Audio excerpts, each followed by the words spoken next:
Coming up, shots fired at a U.S. embassy, what we're learning about a possible motive and the gunman. And Amanda Knox back in court in Italy, why her legal trouble is starting over years after she was exonerated for murder.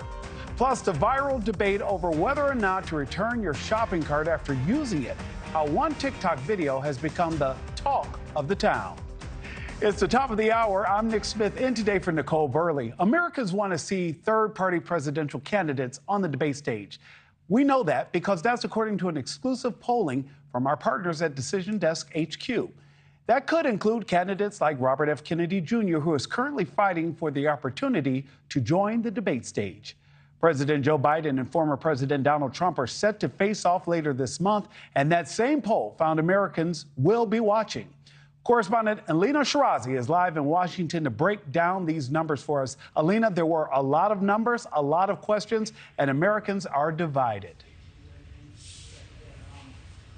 They are divided, Nick, and while a rematch is set for the two front-runners, President Biden and former President Donald Trump, one up-and-coming candidate, as you mentioned, and third-party independent candidate RFK Jr., he is clawing his way to get to that stage. And according to our new Decision Desk HQ polling, a large majority of Americans believe that he deserves to share the stage with those two front-runners. So here is a little bit more from those polls that really shows the story here. Again, most Americans, 65% of them say yes, they believe third-party candidates like RFK Jr. should be a part of presidential debates. It's more than just the numbers, though. Here, independent candidate Robert F. Kennedy Jr. is gaining more support from young voters as well as Hispanic voters and African-American voters. But RFK Jr., we know, has been really waging his own war to share the debate stage as he pulls support away from both President Biden and former President Trump. Both campaigns' concerns are Kennedy's potential to win in some of these key battleground states where we know every margin matters. We saw Trump attacking Kennedy on Truth Social many times as of late over the past few weeks, especially saying he doesn't have the numbers, saying he's not even a blip on his radar. He even refused to acknowledge Kennedy's request to debate him at the Libertarian National Convention. But we know the clock is ticking until he can actually get on that debate stage. The deadline to qualify just a few weeks from now, June 27th, just around the corner. And RFK Jr. says he's confident he can still meet CNN's requirements. A CNN spokesperson tells us in response to that, quote, as an independent candidate under applicable laws, RFK Jr. does not qualify. The mere application for ballot access does not guarantee that he will appear on the ballot in any state. In addition, RFK Jr. does not currently meet our polling criteria, which, like the other objective criteria, were set before issuing invitations to the debate. But here is RFK Jr. himself with a response in his own words.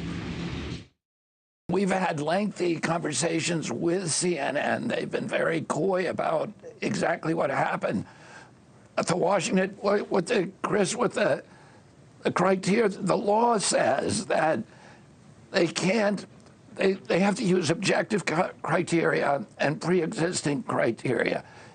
They can't decide on the criteria with the campaigns in order to exclude other campaigns.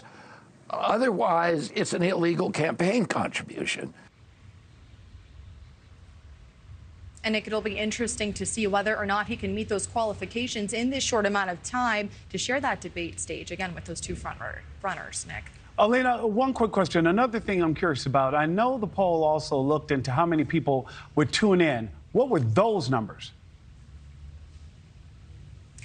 You know, they were very high. The Decision Desk HQ polling numbers do show that a majority of Americans, a large majority, say that they will actually be watching. That number is 78% of Americans that say they will be watching. And interestingly, just a little more than half of voters say they would be influenced a great deal by these debates.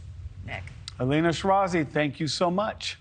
Well, the American economy's winning streak keeps on going. GDP is up about 5% since the start of this year. Unemployment rate is under 4% for its 27th month. And it's the latest victory lap, right? Well, the strongest American dollar we've seen in nearly 40 years. But our recent NewsNation Decision Desk poll, 58% of Americans say they don't see it and they definitely don't feel it, saying they're living paycheck to paycheck. And now the entire global economy is feeling the pinch with 2/3 of the world's currencies substantially weakened against the U.S. dollar.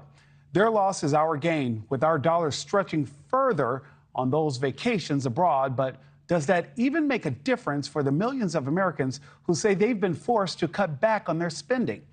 To break down all this confusion, let's bring in senior economist at the American Institute for Economic Research, Dr. Thomas Hogan. Dr. Hogan, good afternoon.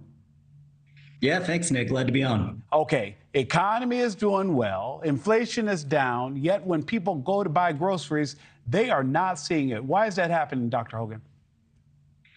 Yeah, thanks. That's right. I think a lot of people would be surprised that we're describing this strong